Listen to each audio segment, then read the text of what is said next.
Hello दोस्तों, good morning. स्वागत है आप लोग का। सत श्री अकाल। तो आज डेट है 20 जनवरी। हम देखते हैं कौन कौन सी न्यूज़ इंपॉर्टेंट है हमारे एग्जाम पॉइंट ऑफ व्यू से। देखो यहाँ सबसे पहले ट्रेन 18 की बात की जा रही है। ट्रेन 18 का नाम बदल के अभी वंदे भारत एक्सप्रेस कर दिया गया, तो आपको ये याद रखना है। पहले ट्रेन कहाँ से कहाँ चल रही है आपको ये याद रखना है। तो ये दिल्ली से वाराणसी के बीच में चलेगी, तो आपको ये पॉइंट याद रखना है। प्लस ट्रेन 18 का नाम वंदे भारत कर दिया गया, याद रखना है। प्लस किस मिनिस्ट्री के अंतर्गत आता है, तो रेलवे मिनिस्ट्री के अंतर्गत आता है, जिसके मंत्री कौन है, पीयूष गोयल साहब है। तो इतने तीन ये आप ये इतने 3 से 4 पॉइंट याद रखिएगा। चंदा कोचर की देखो यहाँ पे बात की जा रही है। चंदा कोचर ने क्या किया था कि लगभग 3250 करोड़ के आसपास का लोन के मामले में क्या किया था, उन्होंने अपने हस्बैंड को डायरेक्टली लाभ पहुंचाया था। वीडियोकॉन को लोन देने की बात थी।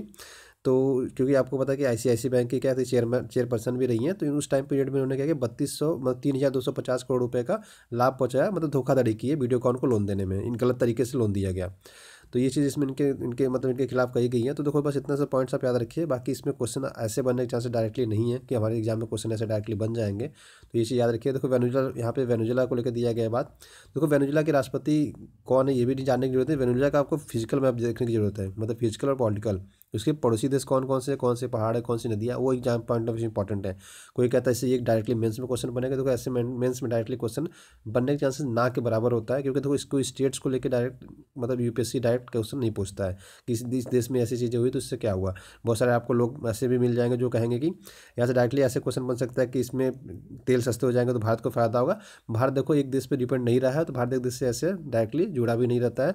आपको पता है कि देखो बहुत सारे लोगों देशों ने इसका क्या है, किसी एक राष्ट्रपति का समर्थन किया तो किसी ने दूसरे का किया है, दो लोग आपस में जो लड़ रहे हैं। लेकिन भारत ने किसी का समर्थन नहीं किया, क्योंकि भारत को पता है कि मैं किसी एक का समर्थन नहीं कर सकता।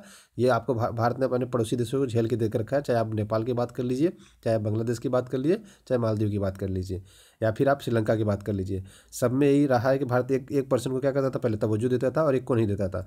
होता क्या था, जब इनके ये वाले पर्सन आते थे, मतलब जिसको जिसको भारत सपोर्ट कर रहा है वो सरकार में आया तो भारत के लिए अच्छा है। लेकिन जिसको भारत ने सपोर्ट नहीं किया, वो नहीं है, वो अगर नहीं आते, अगर वो सरकार में आ जाते तो क्या कहते, चाइना में चले जाते थे। ये लोग चाइना की तरफ झुक जाते थे। तो भारत को क्या समझ में आया कि ना हमें इसके साइड जाना है ना इसके साइड जाना है, हमें दोनों के साथ रहना है। तो इंडिया अब दोनों के साथ क्या करता है, बना के रहता है। तो आप ये बस इतने पॉइंट्स याद रखिए। देखो इसमें मेंस वगैरह में क्वेश्चन नहीं बनते हैं। बहुत सारे लोग आपको बहुत सारी अलग अलग चीज़ें बताएंगे कि इससे पेट्रोल सस्ता भी होगा तो हमें फ़ायदा हो जाएगा। ये सारी चीज़ें देखो प्लीज़ ऐसे मतलब अफवाहों से दूर रहिए। ऐसे क्वेश्चन आपसे नहीं बनते एग्जाम में, ठीक है। अगर विश्वास नहीं होता प्रीवियस ईयर क्वेश्चन उठा के देख लीजिए कि ऐसे क्वेश्चन कहीं बने किसी स्टेट को लेके पूछ दिया डायरेक्टली कि मतलब यहाँ पे मतलब पॉलिटिकली इतना चेंजेस हो रहा है तो ऐसे ऐसे क्या क्या फ़र्क पड़ता है। प्रीलिम्स का उठा के देख लीजिए, चाहे मेंस का उठा के दीजिए। दोस्तों ऐसा क्वेश्चन नहीं बनता है। तो बी प्रैक्टिकल बनिए, इमोशनल में नहीं आइए, ठीक है। इमोशनल होना अच्छी बात है, बट वहाँ पर इमोशनल हुआ जाता है जहाँ ज़रूरत होती है। आप पढ़ाई कर रहे हैं, आपको प्रोफेशनल बनना है। यहाँ पे आपको प्रोफेशनली पढ़ाई करेंगे तभी आप जाके सक्सेस मिलेगी। तो ये चीज़ आप याद रखिएगा, ठीक है। चलिए आगे बढ़ते हैं। इसमें हमारे लिए कोई exam point of view important नहीं है। तो यहाँ पे देखो ट्रेन 18 का नाम यहाँ पे डिटेल में दिया गया। ट्रेन 18 का नाम बदल के क्या कर दिया गया, वंदे वंदे वंदे भारत एक्सप्रेस कर दिया गया है। और देखो ये दिल्ली से चलेगा, कानपुर और प्रयागराज होते हुए वाराणसी तक जाएगा। तो मतलब 4 स्टेशन की बात कही गई है, 4 स्टॉपेज की इसकी। और जो डिस्टेंस कही जा रही है लगभग ये कहा जा रहा है कि मतलब हम 6 घंटे 6.5 घंटे में सफ़र तय कर लेंगे, ठीक है। या मैक्सिमम 8 घंटे तक की बात कही जा रही है। अभी तक क्या है कि हम 11 घंटे हमें लगभग टाइम लग जाता है। अभी ये कितना लगेगा, 8 घंटे के आसपास में समय लगेगा।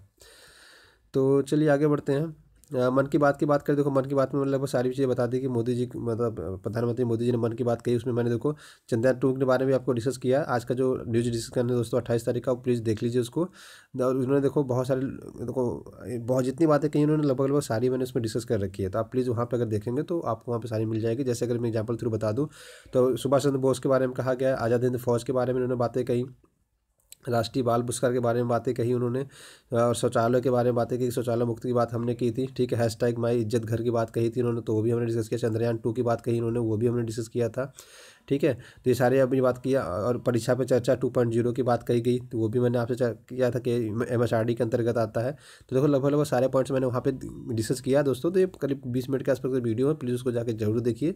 आपको बहुत ज़्यादा हेल्प मिल जाएगी यहाँ से। तो आपको न्यूज़पेपर में यहाँ पे बहुत सारी चीज़ें पढ़ने को भी नहीं मिलेगी, वहाँ मैंने उसको डिटेल में कवर कर रखा है। चलिए आगे बढ़ते हैं। राजनीतिक मामले देखो हमारे लिए एग्जाम पॉइंट ऑफ व्यू से इंपॉर्टेंट नहीं होते हैं, तो हम उसको नहीं देखेंगे, ठीक है ना। देखो पूरा न्यूज़ हमारे लिए इंपॉर्टेंट नहीं है, हमारे काम का जो है बस हम उसको निकाल के उसमें पढ़ेंगे, ठीक है। तो वो चीज़ हमें याद रखना है। चलिए आगे बढ़ते हैं, ठीक है। देखो पहाड़ों में बहुत ज़्यादा ठंड पड़ रही है, तो अभी तो बड़ा हाल बुरा हो रखा है। विन अब देखो यहाँ गुमनाम नायकों का सम्मान, तो अब ये देखो आपको पता है कि 3 लोगों को भारत रत्न पुरस्कार मिला, किनको किनको मिला, तो आप ये याद रखिएगा, आपके एग्जाम पॉइंट ऑफ व्यू से ये इंपॉर्टेंट हो जाता है कि 3 लोगों के, एक तो हमारे देश के पूर्व राष्ट्रपति प्रणब मुखर्जी को मिला, ठीक है, एक भूपेन हजारिका जी को मिला और नाना जी को मिला, ठीक है। तो ये तीन नाम याद रखिए जो आपको एग्जाम में पूछे जाने के चांसेस हो जाते हैं, ठीक है। इनके बारे में दिया गया कि देखो इन लोगों को मतलब सम्मानित किया गया। देखो भूपेन हजारिका और नाना जी क्या है, अभी जीवित नहीं, मरणोपरांत इनको दिया गया। अभी आपको पता है कि हमारे देश के पूर्व राष्ट्रपति प्रणब मुखर्जी जी जिंदा है, तो उनको मतलब जीवित रहते हुए मिला है, ठीक है। देखो 2 से 3 आर्टिकल हैं जो उनके बारे में दिया गया, प्लस ये देखो दिया गया न्यायपालिका में सुधार का इंतजार, तो न्यायपालिका में सुधार किया जाए, इस चीज़ को लेकर क्या किया, चर्चा किया गया इस पर गणतंत्र दिवस के अवसर पर, तो ये पॉइंट्स भी मैंने आपको इसमें बता दिया, ठीक है। और देखो ये ग्रामोदय से अंत्योदय, ये भी देखो आपका ये चीज़ भी तीनों हस्तियों को जो आपको क्या भारत रत्न का पुरस्कार दिया गया उस चीज़ को ये रिलेटेड है, ठीक है। तो देखो नानाजी देशमुख को बात कही जाए, इसमें कही गई कि उनको मरणोपरांत दिया गया, 2010 में इनकी मृत्यु हो गई थी।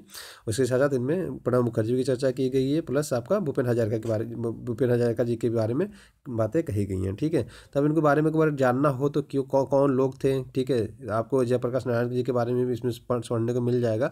तो एक हिस्ट्री थोड़ी सी आपको यहाँ से ग्लिप्स में मिल जाएगा। तो अगर आप यहाँ पर जाएंगे तो आपको जय प्रभा ग्राम की स्थापना कैसे हुई, कब क्या इन्होंने काम किया, ठीक है, बहुत सारे स्वावलंबन के बारे में क्या किया इन्होंने, तो इन सारी चीज़ों के बारे में आपको यहाँ पे सीखने को मिल जाएगा। तो अगर आप इसको पढ़ना चाहते तो एक बार पढ़ लेंगे। देखो डायरेक्टली मेंस में क्वेश्चन ऐसे बनने के चांसेस थोड़े से कम है, बट ये कि आपको ये जो नॉलेज रहेगा तो कहीं ना कहीं मतलब आपको हेल्प करेगा आंसर राइटिंग में, मतलब कुछ इसको कोर्स कर सकते हैं यहाँ से आप, ठीक है।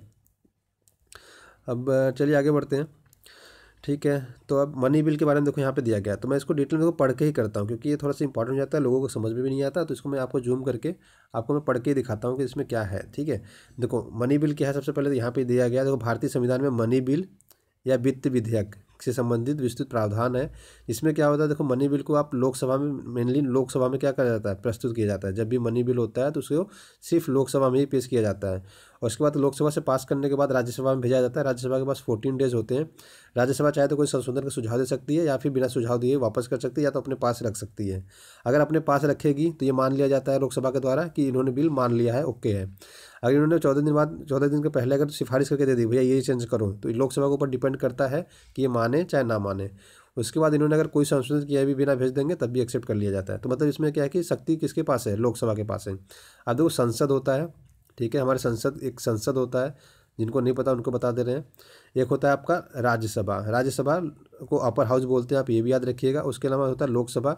अभी देखो 2019 का इलेक्शन होने वाला है, तो जो लोकसभा के मेंबर ही हम चुनते हैं, ठीक है, एमपी जिसको बोलते हैं, मेंबर ऑफ पार्लियामेंट बोलते हैं, इनको हम चुनते हैं। ये ठीक है, ये राज्यों का प्रतिनिधित्व करते हैं। उसके अलावा एक पर्सन और होता है हमारे इसमें, प्रेसिडेंट।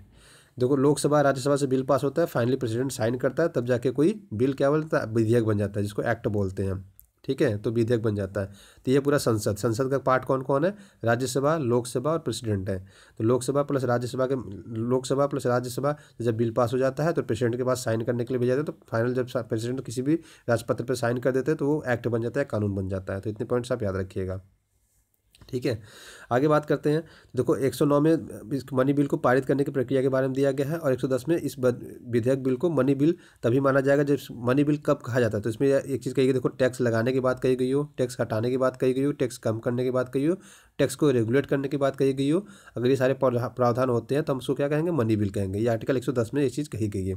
इसके अलावा सरकार किसी धनराशि ले रही हो उधार या गारंटी देने की बात कही हो, या तो किसी का वित्तीय लेन देन से मामला हो, ठीक है, या वित्तीय विधेयक से लेकर रिलेटेड हो, या भारत के संचित निधि से निकालने के पैसे की बात कही जा रही हो, या कंटिजेंसी फंड जिसको हम आपात निधि बोलते हैं, वहाँ से पैसे निकालने की बात की जा रही हो, तो उसको हम क्या बोलते हैं, मनी बिल बोलते हैं। अब देखो एक चीज़ और होती है कि आप देखो मनी बिल तो प्रावधान हमने बता दिया, ठीक है। अब जैसे मनी बिल कोई पेश किया हमने, अब अपोजिशन के पार्टी जो है, सपोज करो कोई पार्टी है अपोजिशन में, उसने कह दिया कि नहीं नहीं ये तो मनी बिल नहीं है, आप गलत तरीके से बात कर रहे हो। तो लोकसभा को जो स्पीकर होता है, लोकसभा में जो हेड होती है स्पीकर, अभी सुमित्रा महाजन है, तो अगर अब उनके ऊपर छोड़ दिया जाता है, मैडम आप बताइए कि इसको मनी बिल है कि नहीं है। अगर लोकसभा स्पीकर ने कह दिया कि मनी बिल है तो उसके बाद कोई सुनवाई नहीं होगी। जो लोकसभा का स्पीकर होगा उसका जो मान्य मतलब जो बोलेगा उसका जो उसने जो भी बोल दिया, ठीक है, वो उसका मान मतलब अंतिम होगा, उसके अलावा कोई सुनवाई नहीं होगी। उसने लोकसभा के स्पीकर ने कह दिया कि क्या है कि ये मनी बिल है तो उसका निर्णय अंतिम माना जाएगा। तो ये चीज़ आप याद रखिएगा, ठीक है। इसको सुप्रीम कोर्ट में आप क्या कर सकते हो, सुप्रीम कोर्ट में आप इसको अपील कर सकते हो, बट इसका जो निर्णय माना जाता है वो आखिरी माना जाता है। अगर उसने कह दिया कि जैसे आधार, अभी आपको पता है कि आधार कानून आया था, अब इसको उन्होंने money as a money bill पेश किया, तो अब लोगों ने बहुत ज़्यादा अपोज किया कि सर मनी बिल नहीं है, मनी बिल नहीं है। तो क्या हुआ, लोकसभा के अध्यक्ष से पूछा गया, मैडम स्पीकर ये बताइए कि क्या ये मनी बिल है। तो मैडम स्पीकर ने कहा हाँ ये मनी बिल है, क्योंकि इसमें हम देखो आधार कार्ड से लिंक करेंगे तो डायरेक्ट डीबीटी से हम डायरेक्ट कनेक्ट करेंगे, डायरेक्ट बेनिफिट ट्रांसफर से, तो पैसे से लेन देन कहीं ना कहीं डायरेक्टली है ये। तो इन्होंने क्या किया, आधार बिल को मनी बिल के रूप में प्रस्तुत कर दिया था। तो ये भी आप, मैंने एक एग्जाम्पल दे दिया। फिर एक बात टर्म की जाती है फाइनेंशियल बिल के बारे में, जो आर्टिकल 110(1)(a) में है, ठीक है। इसमें भी टैक्स लगाने की बात कही जाती है, ठीक है। टैक्स लगाने के, पुराना टैक्स खत्म करने के, मौजूदा टैक्स में कोई बदलाव करना है तो।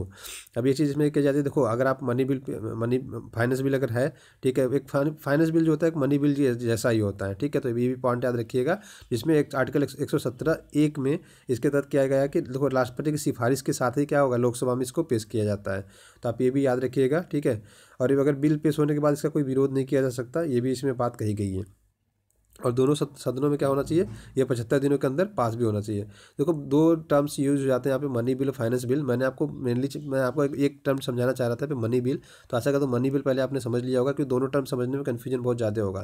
तो आप याद रखिए, अगर आपको पढ़ना है तो अलग अलग आप बाद में भी पढ़िएगा, बट मेरी ये चीज़ है कि अगर दोनों एक साथ पढ़ेंगे तो आप कन्फ्यूज होंगे। सबसे पहले आप कंठस्थ करिए मनी बिल क्या होता है। मनी बिल ज़्यादा इंपॉर्टेंट हो जाता है, क्योंकि प्रीलिम्स से बहुत ज़्यादा क्वेश्चन बनते हैं। उसके बाद एक टर्म्स आता है फाइनेंस बिल, ठीक है। तो फाइनेंस बिल का मैंने बता दिया कि इसमें राष्ट्रपति की पूर्व अनुमति के साथ क्या होगा, 75 दिन के अंदर इसको पास कराने की बात की जाती है। चाहे इसमें कस्टम एक्साइज की बात करें, सेंट्रल एक्साइज की बात करें, जितनी भी ये सारी चीज़ें होती हैं इसमें भी लागू होता है। तो आप ये कह सकते हो फाइनेंस बिल एक तरह से मनी बिल ही होता है, ठीक है। तो लगभग देखो मैंने इसमें से सारी चीज़ें आपको दोस्तों बता दी, ठीक है। अब चलिए आगे बढ़ते हैं। अब देखो यहाँ पे वेनेजुला की बात कही गई। अब देखोगे यहाँ पे मैप में, तो देखो कौन सी कंट्री किनको, देखो ग्वाइडो को किसको कौन कौन से देश समझ कर सपोर्ट करे, कनाडा, अमेरिका, ये आप देखोगे यहाँ पे। मैं जूम करके आपको यहाँ पे दिखाता हूँ, देखिए ये देखिए आप। अब यहाँ पे अगर आप देखोगे तो देखो ये वाली जितनी भी कंट्री है ना, ये सारे के सारे किसको सपोर्ट कर रहे हैं, गोइडा को सपोर्ट कर रहे हैं। बाकी लेकिन देखो रसिया, चाइना, बहुत सारे देश मदुरो को सपोर्ट कर रहे हैं, ठीक है। अब इसमें देखो भारत किसी को सपोर्ट नहीं है। भारत को आपको दिख रहा है कहाँ पे, भारत यहाँ पे है ही नहीं, भारत किसी को सपोर्ट कर ही नहीं रहा। तो भारत की अच्छी रणनीति है, ठीक है। भारत ने किसी को इसमें क्या किया है, किसी को भी इसमें आपको तवज्जो नहीं दी है। देखो वेनेजुला तेल खरीदने के मामले में भारत के शीर्ष देशों में से एक है। भारत चौथे नंबर पे तेल खरीदता है, किससे, टॉप 4 कंट्रियों में कौन है, वेनेजुला है। वेनेजुला से हम क्या करते हैं, बहुत ज़्यादा तेल खरीदते हैं। तो हम इससे क्या करते हैं, हम इससे पंगा नहीं लगते कि हम इसको सपोर्ट करें या इसको सपोर्ट करें, हमें उसकी ज़रूरत है भी नहीं, ठीक है। भारत इसलिए, भारत क्या है इसमें एकदम निष्पक्ष, द्विपक्षीय समझौते भी किए हैं बहुत सारे। तो भारत इसलिए क्या है, इनमें किसी को सपोर्ट नहीं करा। भारत को पता है कि हमें दोनों से सपोर्ट लेना है, और दोनों को क्या कर सकते हैं, दोनों का अगर सामने किसी एक को सपोर्ट किया, अगर वो राजनेता नहीं, वो हट जाता है, उसकी जगह कोई और आता है, तो क्या हो जाएगा, वेनेजुला से भारत के संबंध खराब हो जाएंगे। और हमने बहुत सारे संबंध स्थापित कर रखे हैं, प्लस तेल भी बहुत ज़्यादा खरीदते हैं। तो हमारे लिए क्या हो सकता है, खतरनाक साबित हो सकता है। तो इसलिए हमने क्या किया, इसमें कोई पक्ष नहीं लिया है, ठीक है। चलिए आगे बढ़ते हैं। तो फिलीपींस में बंद विस्फोट हमारे लिए एग्जाम पॉइंट ऑफ व्यू से इंपॉर्टेंट नहीं है, ठीक है। अब देखो इसमें आपके लिए एक न्यूज़ इंपॉर्टेंट है। पहला ये ऑस्ट्रेलिया ओपन में नोवाक जोकोविक 7वीं बार बने हैं चैंपियन। तो आप याद रखिए, नडाल को हरा के कौन बना है, नोवाक जोकोविक। तो आप ये याद रखिएगा, 2019 के ऑस्ट्रेलियन ओपन के चैंपियन कौन है, नोवाक जोकोविक हैं। तो ये आपके एग्जाम में बहुत बार पूछे जा सकते हैं, आपके एग्जाम में बहुत बार पूछे भी जाएंगे ये, ठीक है। आईएएस में आजकल ऐसे क्वेश्चन नहीं बनते, पहले बनते थे, लेकिन आप याद रखिएगा, ठीक है। चलिए आगे बढ़ते हैं। अब देखो इटली के वैज्ञानिकों ने बेल की तरह चलने वाले रोबोट को तैयार किया है। तो ये बस आप नॉलेज पढ़ लीजिएगा, ठीक है। भूजल में भी है माइक्रोप्लास्टिक मतलब बहुत ही छोटे छोटे प्लास्टिक के कण हैं। कहाँ पे, जो भूमिगत जल है उसमें भी कही जा रही है कि अब इसमें भी माइक्रोप्लास्टिक के कण मिल रहे हैं। तो आप ये पॉइंट याद रखिएगा। चलिए रिवीजन वाले सेक्शन में चलते हैं, वहाँ भी हम कुछ न्यूज़ देख लेते हैं जो हमारे एग्जाम पॉइंट ऑफ व्यू से इंपॉर्टेंट हो।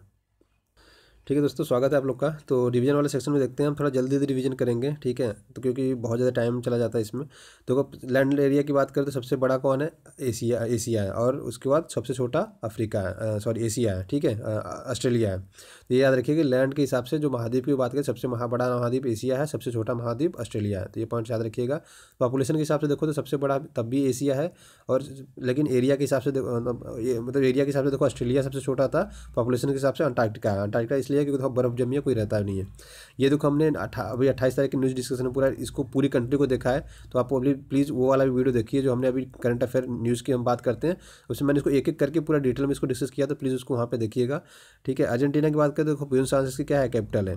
ठीक है, अब देखो स्टेट्स आपको बस देखना है कौन कौन से, यहाँ से चालू करिए। Colombia, Venezuela, Guyana, Suriname, French Guiana, Brazil, Uruguay, Argentina, Chile, Peru, Ecuador, Bolivia और पराग्वे। तो ऐसे क्या रहेगा आपको पूरे के पूरे एक बार कंट्री रिवाइज हो जाएगा। फॉकलैंड आइलैंड यहाँ पे है, तो ये भी याद रखिएगा। ठीक है, अर्जेंटीना इस पर क्लेम करता है और यूएसए का, ब्रिटेन के साथ पार्ट है वो भी।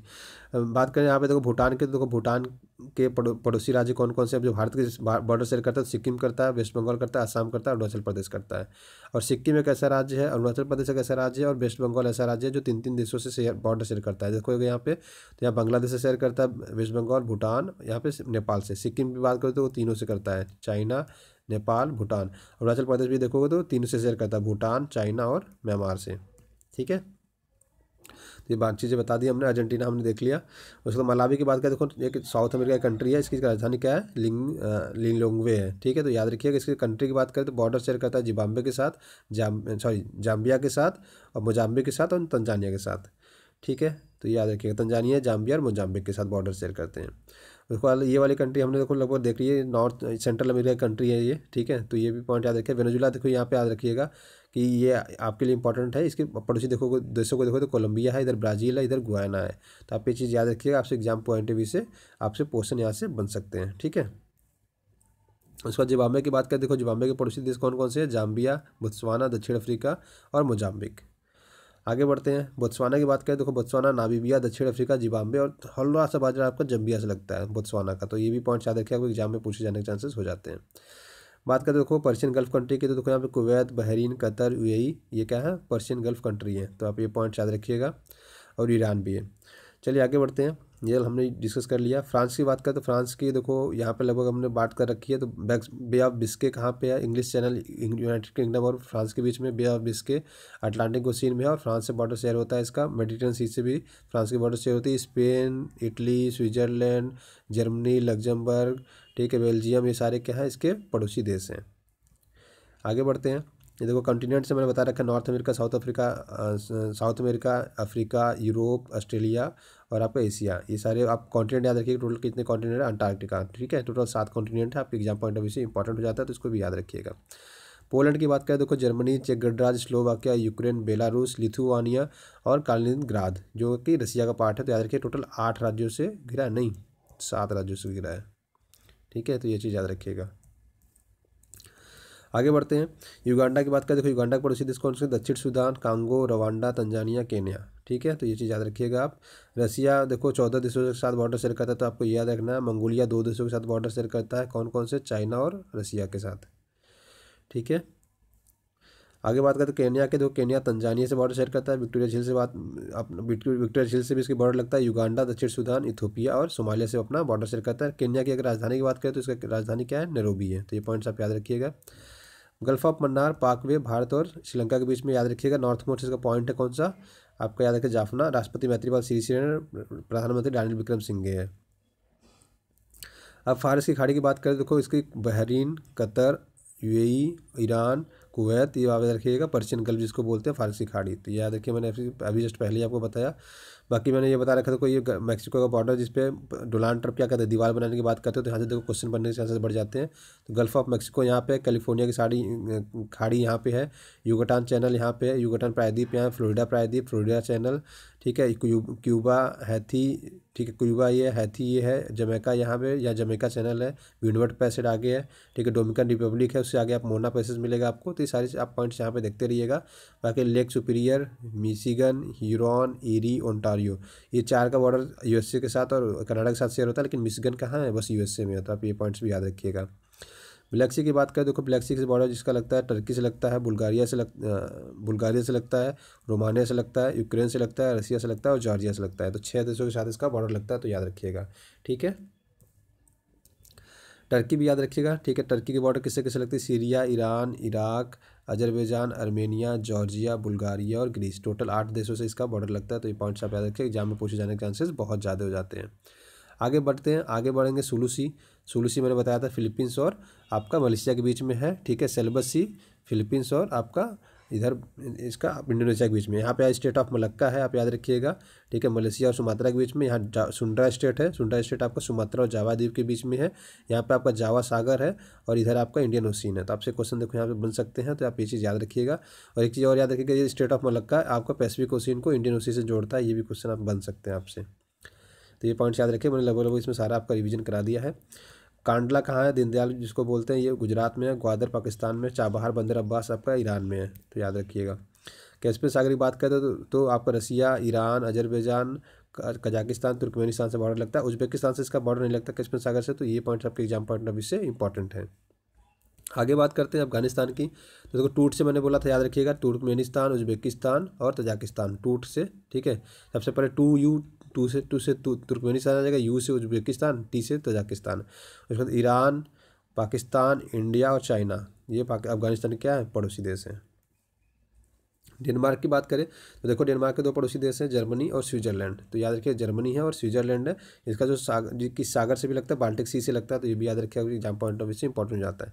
स्वाजीलैंड की देखो राजधानी मबावाने है। साउथ अफ्रीका और मोजाम्बिक इसके पड़ोसी देश हैं। अब बात करते हैं देखो पाइका विद्रोह की। तो पाइका विद्रोह 1817 में हुआ था, जब बख्शी जगबंधु के नेतृत्व में एक सशस्त्र विद्रोह था जो पाइक लोगों द्वारा किया गया था ब्रिटिश ईस्ट इंडिया कंपनी के खिलाफ। संविधान आयोग आंदोलन की बात करें, देखो ये 1929 में हुआ था। तो ये याद रखें, 6 अप्रैल 1930 में हुआ था। इसकी स्टार्टिंग जो हुई थी आपका भारतीय राष्ट्रीय कांग्रेस का जो लाहौर अधिवेशन हुआ था 1929 में, उसके बाद से ये स्टार्ट हो गया था। तो संविधान आंदोलन में बहुत सारी चीज़ें कहेगी। दांडी मार्च निकाला गया, नमक कानून तोड़ा जाने की बात कहेगी, सरकारी सेवाओं और शिक्षा क्षेत्रों में केंद्रों पर उपाधियों और बहिष्कार की बातें कहेगी। महिलाओं ने शराबबंदी को लेकर बहुत ज़्यादा मुहिम चलाई। तो स्वदेशी विदेशी कपड़ों को बहिष्कार की बात कही गई। तो याद रखिएगा ये सारी चीज़ें संविधान अवज्ञा आंदोलन के अंतर्गत चलाई गई थी। ये जो संविधान अवज्ञा आंदोलन स्टार्ट हुआ, ये 6 अप्रैल 1930 को स्टार्ट हुआ था, याद रखना है। पाइका विद्रोह 1817 याद रखिए, क्योंकि देखो 1857 की क्रांति को हम शिफ्ट करके कहाँ कर रहे हैं, 1817 में कर रहे हैं।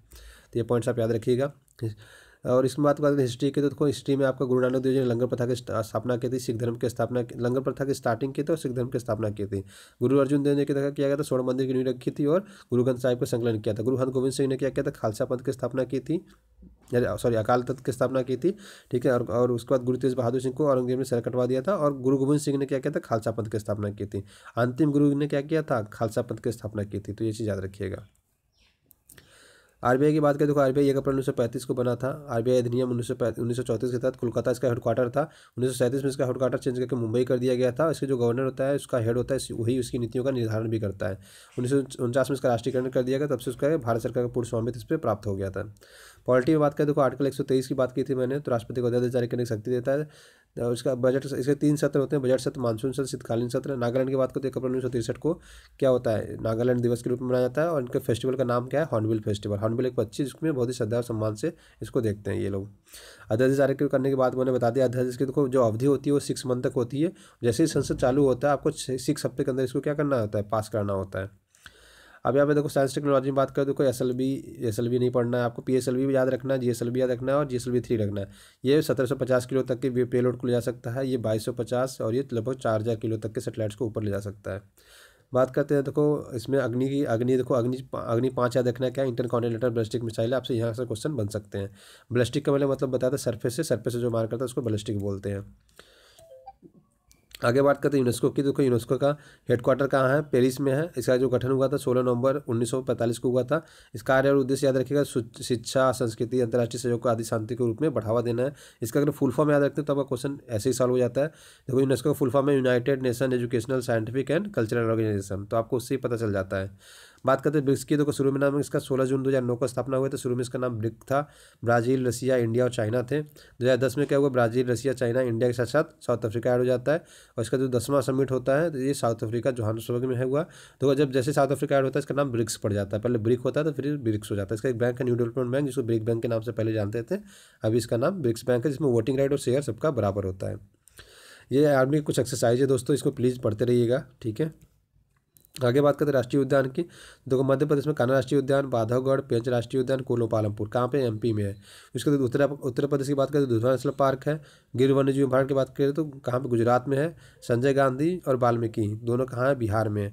उसके जल्दापाड़ा कहाँ है और सुंदरबन कहाँ पे है आपका, सुंदरबन राष्ट्रीय नेशनल पार्क भी आपका पश्चिम बंगाल में है।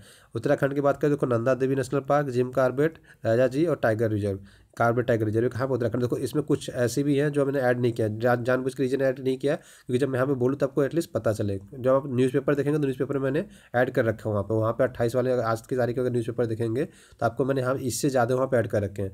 यहाँ पे कम करने का ऐड ये है कि मतलब यहाँ पे मैं आपको बताऊँ दैट इज क्लिक हो कि अच्छा ये चीज़ भी मैंने वहाँ पे देखी थी।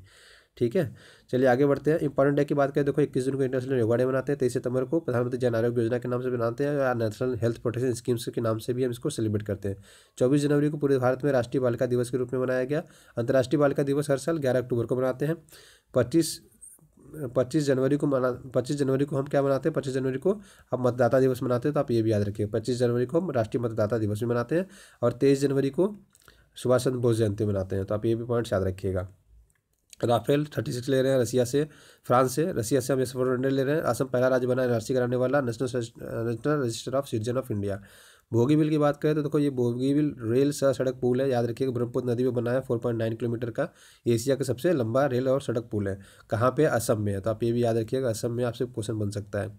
सबरीमाला मंदिर केरल में है। अयप्पा भवन मंदिर त्रावणकोर देवस्थान बोर्ड इसको देखता है। पेरियार टाइगर रिजर्व केरल में है। ठीक है, बीएसएनएल के ब्रांड एम्बेसडर मैरीकॉम है। पंजाब नदी पर बन रहा है, शाहपुर कंडी डैम रावी नदी पर। तो ये आपको याद रखना एग्जाम पॉइंट ऑफ व्यू से बहुत इंपॉर्टेंट है। ड्रोन की बात करें, nano, macro, small, medium, large, इसके 5 वेरिएंट है, ये चीज़ याद रखिएगा। फ्लेमिंगो महोत्सव मैंने बताया था कि देखो पुलिकट झील और आपका सुल्लूरपेटा मंडल के नेलापट्टू अभ्यारण्य के में क्या किया जाता है, इसका आयोजित किया जाता है। तो याद रखिए नेलापट्टू आप याद रखिएगा, आपके एग्जाम पॉइंट ऑफ व्यू से ये इंपॉर्टेंट हो जाता है। ठीक है, तो अभी क्या आंध्र प्रदेश तमिलनाडु पर के बॉर्डर पे है कौन सा, पुलिकट लेक, तो आप ये भी याद रखिएगा। ठीक है, तो ये चीज़ मैंने बता दी आपको। फिर बाकी बात करते हैं आयुष्मान भारत की। इसको 4 नाम है, Ayushman Bharat, national health protection scheme, प्रधानमंत्री जन आरोग्य योजना, मोदी केयर। 10 करोड़ परिवारों को लाभ मिलेगा। 10 करोड़ परिवार मतलब 50 करोड़ लोगों को, दुनिया की सबसे बड़ी हेल्थ स्कीम है। सरकारी और प्राइवेट दोनों हॉस्पिटल में इलाज करा सकते हैं। प्लस उसके साथ साथ क्या है कि 5 लाख रुपए तक का आपको बीमा कवरेज मिलेगा।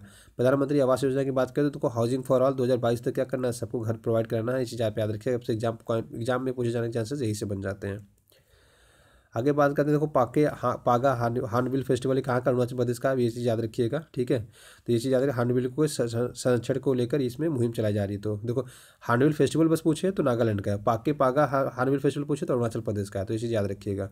ठीक है दोस्तों, तो आज की वीडियो में दोस्तों बस इतना ही। आशा करते हैं आपको वीडियो पसंद आ रहा होगा। वीडियो पसंद आया तो अपने दोस्तों के साथ लाइक, शेयर, सब्सक्राइब करना नहीं भूलिएगा। वीडियो देखने के लिए बहुत बहुत धन्यवाद। आपका दिन शुभ हो। Thank you so much, have a great day. हमेशा की तरह खुश रहिए, लोगों में प्यार बांटते रहिए। God bless you all.